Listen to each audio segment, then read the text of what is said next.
Welcome back, guys, to the Talking Town podcast with myself and two new contributors. Here they are, the podcast dream team. I'm trying to think of iconic duos, the Ant and Dec of podcasting, the podcasting world. Hang on, no, Peter Crouch and Chris Smith. There you are. That's a much better podcasting duo. We are here to talk to you about Paul Lambert's interview this morning with Mark Murphy. We are here to talk about Ipswich Town finishing 11th. I should have really rehearsed this intro. I do apologise. First of all, I'll come to Richard first. So, first of all, the interview this morning with Mark Murphy, toothless as the Town campaign? It didn't really surprise me what he said. You could play a Paul Lambert interview 10 times and it'd say mainly the same things, wouldn't he? But it's not been good enough. I think we all know finishing 11th, it's not obviously where we wanted to finish. And I think I tweeted at the start of the season, I said top six has got to be the minimum requirement. We haven't achieved that. We could say, fair enough, the games we had to come is probably a lot of winnable games, and we could have got a little bit higher, but I don't think we would have deserved to get in the playoffs. You know, we haven't played well all season. He said that we had a couple of bad months, but if you look at it, really it's from, I think, Rochdale away, November the 5th. Since then, what was it, 4 wins, was it? Something like that? Yeah, and it wasn't, even in the good times, as you say, it wasn't the best of performances. Matt, were you surprised to see Marcus Evans' name among the list of amendments tabled? Well, didn't the Athletics quote today that it was like the Ipswich Town proposal was lunacy or something? Yes, it did happen like that. But were you surprised to see a man that maybe is often criticised for not having the interests of Ipswich Town at heart, actually prepared to stand up and?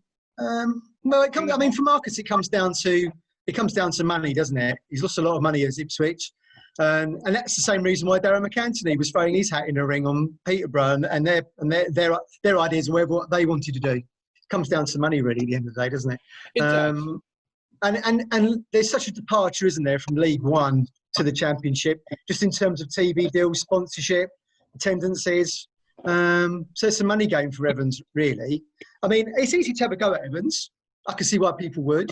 But, you know, sometimes it's better the devil you know, isn't it? Because look at some of the other clubs around us. I mean, Pompey have gone to the wall previously. Coventry, albeit now champions, haven't got a stadium to play in. Having to use Birmingham City. So sometimes it is the better the devil you know. But would I prefer another owner? Yes, probably. I probably would, to be honest with you. I didn't think you were going to go there after that speech. I thought you were going to say probably not. I'm unpredictable with my opinions. I might change my mind by the end. That's why we've got you on here. Rich, do you agree with that sentiment of the better the devil you know at the moment, or are you still with your bed sheets?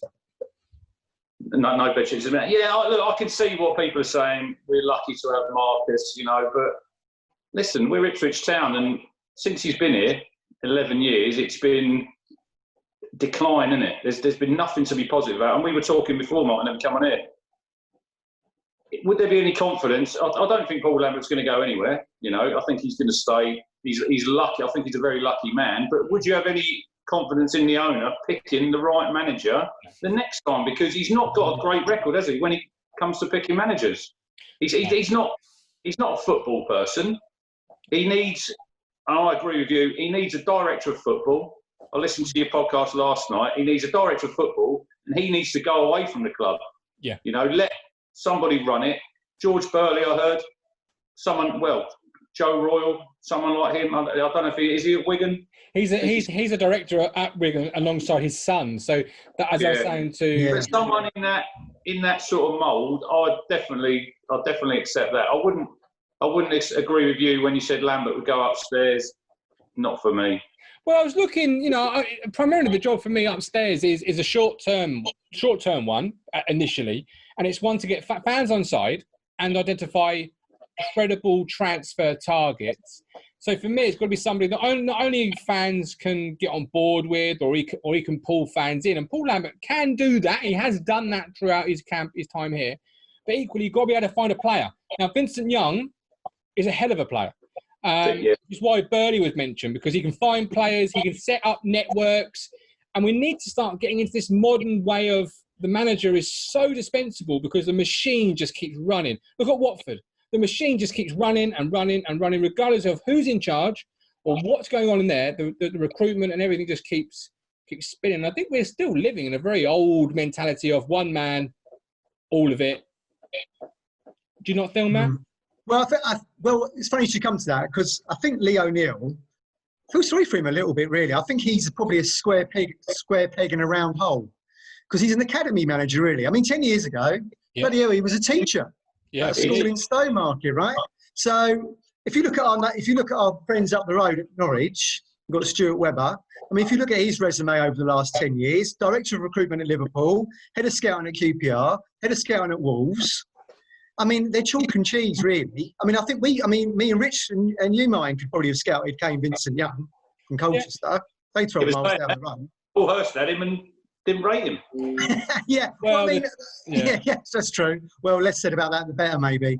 But I mean, I think probably what's happened is Evans typically has gone for a cheap option of using his academy manager as now general manager of football operations. So effectively, he's paying one salary for two roles, when really we need to find the next Stuart Webber. That's what we need. And that's where I completely agree with you there. And obviously, Webber went from Huddersfield to Norwich after Huddersfield had their magical season. Yeah. And you're absolutely right. I mean, I keep reading on social media, investment. That's only a part of the overall jigsaw. If you give, these bunch of people millions and millions, you'll get a Roy Keane situation where it's just thrown at the wall and Lee Martin walks in the door for $2.5 million. That's the level of recruitment we've had. Yeah. You know, we've had money at some point, but we've just thrown it. You know? I mean, when Lampard was interviewed for the job and he didn't take it because of money and Paul Hurst ended up with the role, there was still money there, wasn't it? Hurst still spent money. He spent $750,000 on bloody Donatian. Well, tell me this. Would you agree with I do believe in years to come, when we look back at times of football Footman Road in 10 years' time, I do think Paul Hurst will be looked upon with a sympathetic eye. I believe people will look back and they will see the transfers in and the transfers out, and they will say, this was a manager who came with a style of play, but to achieve that style of play, he had to bring his own players in. But to do that, he had to sell players. Now, the only players you can normally sell at any club is your better players. So to bring his style, Enciala, Donatian, Jackson, he had to sell Waghorn, Webster, McGoldrick went out of the door. Do you think people will look back in years to come and think, actually, he was maybe dealt a real rough hand by Marcus? Garner as well. Garner went as well. Would we be in any worse position if Paul Hurst is still manager? Well, no, it'd be one, wouldn't it? We wouldn't. No. There's been no improvement under Lambert, has there? In what, year and a half? We've not improved. Yeah. It was this season. It was a League One tour, wasn't it? Everyone was happy. We went down. Fans were happy. Well, they're not happy, but they were happy clapping, weren't they? We went down. We thought we'd be there one season. Won a few games at the start of the season. Kept doing the celebrating with the hands together and it waving to the crowd, and then it all just went. Yeah, exactly. It's a shambles. It's a shambles. In August. Oh my. Yeah. When you think of it now, it's embarrassing, isn't it? Oh my God. Oh, we did that, didn't we? We actually did that in August. Yeah. Well, we took 14 points in August, of course. So things were looking rosy, weren't they? Yeah. But then, No, actually, it was interesting listening to Lambert today because he said, we had a bad couple of months. So I thought, well, I'd work out month by month what our points were. So I'm going to read them out here. August was 14, right? September 10, October 6, November 5. It's a pattern going on here, isn't there? Yeah. December 2. Oh, God. January, I don't know, they've had their Christmas dinner, 11 points. Then February, 4. And in March, we played 2 games, but there's nothing out of it, didn't we? You're telling me the 5-year contract actually initially got better results from the lads? Yeah. What, for a month? For a month. When they were all playing for new contracts elsewhere? So across December and January, November and December, we took 7 points, which is 50% less than what we took in August. Like I said to you earlier, Martin, it was Rochdale. 5th of November, I think we won 1-0 there, and then after that, we just went off a cliff. Why can't the actual media outlets do this type of research? Why are we listening to interviews or reading articles where we've got to pretend we've got amnesia and we're not remembering things? You know, why wasn't this type of level of research done by, you know, excuse me here, Matt, but the professionals? Because, you know, this morning's interview, that would have been a perfect thing to bring up. You know, actually, what month are you saying was bad? Because actually, the whole season, apart from August, has been an absolute... You heard the interview on Mark Murphy, and then you read the interview on the East Anglian Daily Times. It was exactly the same. Yeah. There was nothing different in any of them questions. I'd be very surprised if they actually spoke to him on the phone. I mean, I come from a bit of a media football background myself. I think they probably had to email those questions in. I'd be really surprised if that was a chat over the phone. Just the way it was set out on the website. I just got the feeling they were emailed over. I might be wrong. Like one of Marcus's little interviews, isn't it? Pre-planned. Yeah. I think Mark... Sorry, go on.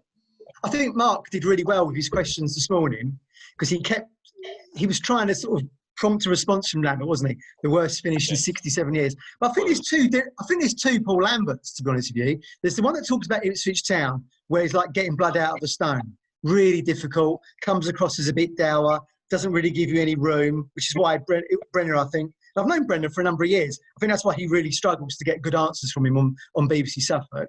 But then if you go to a Twitter account called Open Goal Sports, well, Lambert's done an interview on there, which is 2 hours long, talking about Celtic, Dortmund, Motherwell, St Mirren. And he's talking like he's your mate down the pub.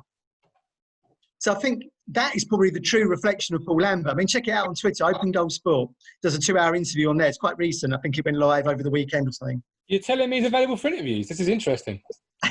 Yeah, well, we are friends north of the border, absolutely. But I think he probably doesn't represent himself in the best way talking business with the town fans, because I think he kind of clams up, doesn't give you the information you want. I think how he's on this interview talking about Scotland football and German football is probably his true representative, you know? It's also very disingenuous or very worrying because he never knows about anything. James Nord in his car, what's this? Leo Neal saying what he said, what's this? Now, is this... Alan Judge is available. Yeah, is this a symptom of actually we are really bad at planning and he doesn't do any planning, hence why we're so tardy on a Saturday afternoon? Or does he genuinely just, you know, be this disingenuous? It's a real character trait I'm not on board with. Because you should know your boss technically has said what he has said.